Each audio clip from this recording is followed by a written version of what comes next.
What's going on, everyone? World Combat Sports, man. I'm with the one and only Deon Equalizer Nichols. How you feel, sir. man? I feel good, man. Hey, this has been a long time coming, man. It's been a minute. Yeah. The last time I seen you fight, I believe, was in Alabama. Alabama. Yeah. Yeah. I think I fought Chardale. Yeah, Chardale fight. So since then, obviously your career's grown, man. You've grown as a fighter. Yes, you know, sir. you have 15 professional wins, 1 defeat. You know, how's the growth process been for you? It's been good, man. You know, I stay in the gym, stay training, stay learning. You know, I was a late starter in boxing, so you know, I stay in the gym and I'm constantly, you know, developing and learning and everything is just getting better and better. So, coming down here to Atlanta, obviously you're going in there for your 16th professional fight. We want to talk about post-pandemic. You know, 2020 was bad for a lot of boxers. Terrible. You know, no work. You know, it's hard to find a place to train. Yeah. How did you deal with that process, man? Well, actually, I got stuff set up at my house. You know what I'm saying? So I, you know, train at home. I stay jogging, just stay working out. I stay, you know, doing what I do, man. You know. When I see you out on the road, me. when you be posting your videos, how many miles you be running? You know. It depends. Sometimes no, not under 3. Okay. Yeah, not under 3 miles. So right now you heading in here with a guy who's obviously has more experience. Yes. You know, with you and everything. But y'all have a common opponent you face at a higher weight, and Apochi.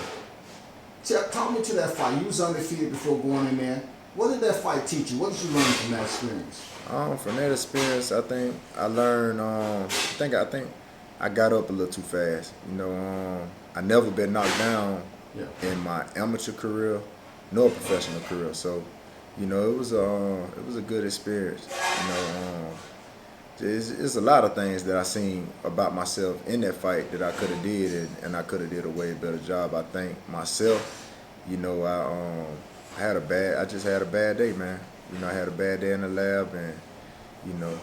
Because you came off that fight with Earl Newman, man. We was talking all about you. Yeah. You know what I'm saying? Even Yes, down sir. here, we was like, dang, he went in there with experienced Newman, and you got the job done. Yep. And you know, did. I told you that I never seen you go that far in a fight before. Yes, sir. But your gas tank, your lungs and everything was on point. You know what I'm saying, to take it all the way to the back. Did you take something for that momentum with Newman into that fight with Apochi? No, I didn't. I actually didn't, man. It's two different. You know, they two different type of fighters. You know, I think that, you know, I didn't have the right preparation for that fight. You know, I came on short end. You know, it happened. You know, I got caught early. Yeah. So, I mean, it happens. But you're not a soft fighter though. You know what I'm saying? You're a killer at the beginning of the day. Absolutely. And you went in there and met somebody else that wanted it just as bad as you did. Yes, absolutely. You know what I'm saying? What do you think his power, bro?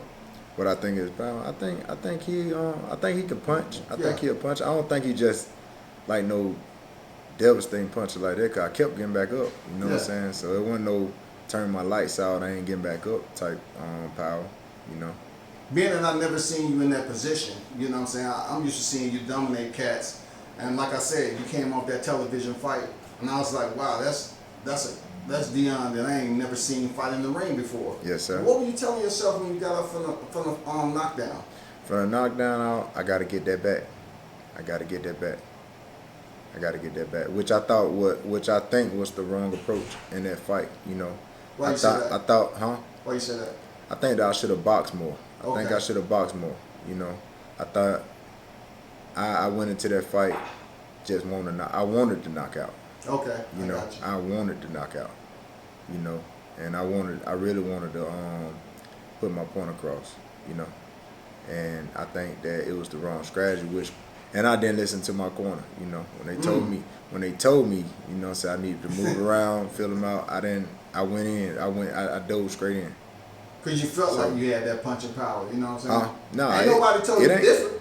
Nah, I mean, I know what type of fight it was. You know what I mean? He got punch power, I got punch power too. But you know, I just thought that, you know, I would come on first. You know. Yeah.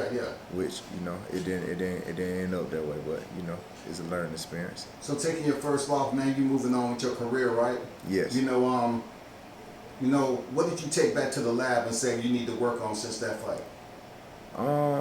Besides listening to your corner. You know what I'm saying? Yeah, in that fight I didn't listen to my corner. Yeah. I just think overall keeping my head out the center, more head movement, you know, using my jab more, and you know I got great legs, so and using my total boxing ability, you know, and staying busy also. You know, I think that's something that that was with that fight. You know, me not having, I'm used to my activity level used to be high, and you know it got so low. I was fighting off 6 months and then have a fight, off for 9 months, off a year. You know what I mean? I think that was played a big part too, my activity level. So that's why, you know, I'm here in Atlanta trying to, you know, get my activity level back up and get back into those big fights. What's your itinerary for this year? You plan on fighting? I know we at the first semester of 22. So how many times we plan on seeing you in the ring? Man, hopefully 4 or 5. 4 or 5, okay. Hopefully 4 or 5 times this year. That's what's up, man. Staying active. Yep. So your opponent, Billy Cunningham, the man has 52 professional fights. You know, way more experience than you have. But he has common opponents like Brandon Glatton, Tariq Hinton, and also Hakeem Lopez. That's a local fighter down here. What's your mindset heading this fight? How was training camp? Training camp was great. You know, I had a good training camp. I've had a peace of mind. You know, why was this a peace of mind? Great. Huh? Why was this a peace of mind? Man, I just been feeling comfortable, man. I've been feeling comfortable, you know, with my circle, with everything going on. So, you know, with my coaches and you know, everything just been smooth, you know. And I love it when it's like that. Talk about your coaches, man. Who was training you leading up to this fight, man? My coach Cuz Hill and Willie Lowe. Willie J. Lowe, my strength. Shout out to Willie Lowe, Coach Cuz. Yeah, strength conditioning coach. You know what it is. Yeah. That's what's up, man. You know, out there in Alabama, what did you do drastically different? Anything that you did from your last fight camp? We did a lot of drills, man. A lot of drills. You know, Coach had me doing a lot of drills. We did a lot of different stuff, man. You know, just adding on to my arsenal and you know. Well, any unique sparring partners you brought in for this camp to prepare you? No. Okay, because I know you dropped down here one time in Atlanta. I'm not sure who you got work with. I think I got work with William Williams, and I forgot the other guy's name. He fight. I think he fight on this card too. Okay. Yeah, I sparred 2 guys. Towards the end, that was towards the end of my camp for my last fight, which I fought Craig Baker. Yeah. You went the distance with him, I believe. Yeah, 8 rounds with Craig Baker. How did you feel in that? I felt great. I felt strong. Your return back, yeah, okay. I felt strong. I felt really good. And this is a lower weight class from what you was previously at, right? Yes, you know, and that was the thing. I always wanted to drop down to light heavyweight because I remember you telling me that. Yeah. I like when I'm in camp, I have to eat a lot to keep weight on me when I was fighting cruiserweight. You know what I'm saying? So, and I weigh in 190 and next day 192, 193. When I'm fighting guys that, you know, 200 pounds coming in, 215 pounds, hydrating back up 215 pounds. You know, I think it's different. And then on top of that, you know, the heavy sparring, or me sparring heavyweights and guys 215, and I think that take a toll on my body.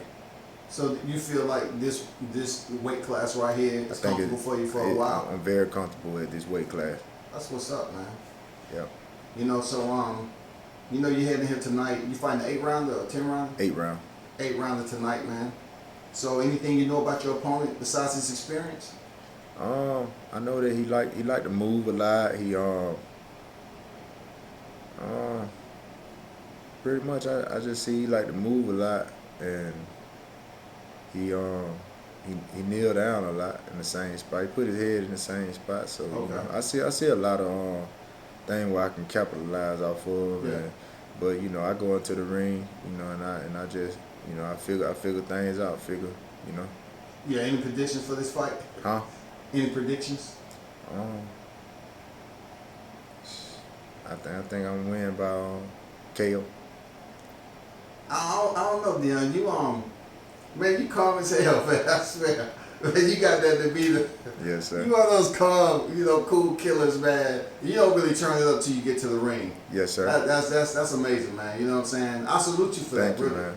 Yes, Because sir. your demeanor is totally different than when you split the ropes. Yes, sir. That's just the first time I met you in Alabama, man. You know what I'm saying? Much respect to you, bro. Thank you. You know, it's good to see you. I know you got a fight coming up. I'm gonna try to roll up in there and shoot your fight. You know what I'm saying? Yes, sir. I really Hope I'm able appreciate to you. do that. Yes, sir. I really appreciate that. Any final words for your fans and supporters out there where they can follow you on social media? You can follow me on Instagram at Deon Equalizer Nicholson. Also can follow me on Facebook at Deon Nicholson. You know, follow me on Twitter. Also on Twitter on Deon Equalizer Nicholson. One last question about what's going on in the sport of boxing. You know, in your division, so to speak, Canelo's supposedly stepping up there to face Demetrius. Great fight. Huh?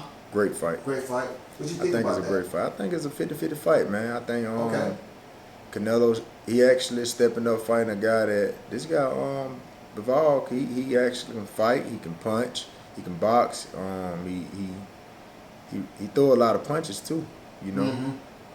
I don't know if, Canelo countering and going to their body, that's what I think that they plan on doing, Yeah.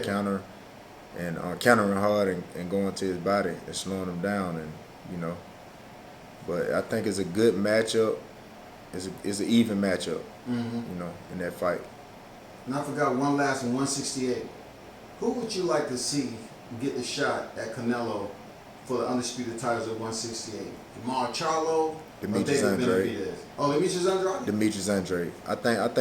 I honestly think that Demetrius Andrade is the most feared super middleweight in the world right now. Wow. Yeah, I think He's about to go in there and fight for that WBO interim title too. Yeah, I think a lot of guys don't want to fight him, and I mean it's self-explanatory. You see him fight, guy. He unique. That guy unique. That's what's up, man. There you have it, people. You know what I'm saying? The one and only Deon Equalizer Nichols in the building. He picked Demetrius Andrade to get that fight. You know what I'm saying? So y'all stay tuned, man. He has this fight coming up this evening. For a 17th professional bout. Wish you the best in there, champ. Thank you, man.